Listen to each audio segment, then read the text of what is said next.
In this video, I am going to teach you how to link pages to images in card.co. So first thing you need to do is to head over to their website, which is card.co. It's spelled with double R.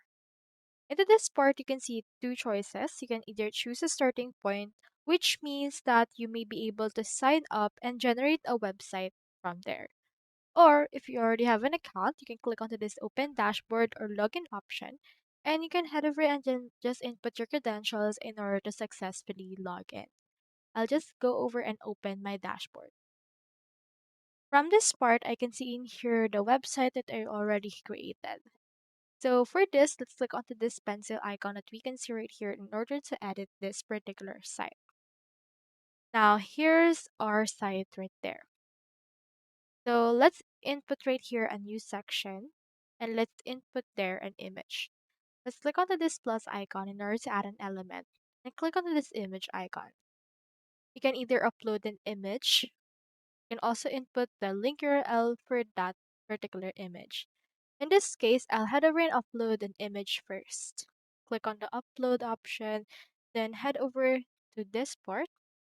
I'll just choose in here this.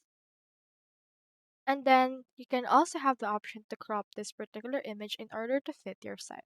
I'll just choose this like this and click on accept and then it will be added. Now into this part, what we can do next is we can click onto this image again, you can reposition it or move it however you want. So you can click onto this image and scroll down and you can see in here this link or URL options. You can see in here as well all the accepted URL types. So you can just input right here the actual URL. It can be outside or within your site. So I'll just input right here the URL of YouTube.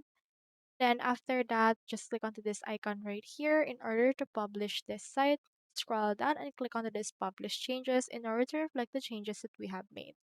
Once you have done that, you should be able to actually link a particular page or any URL that you want into the image of your card.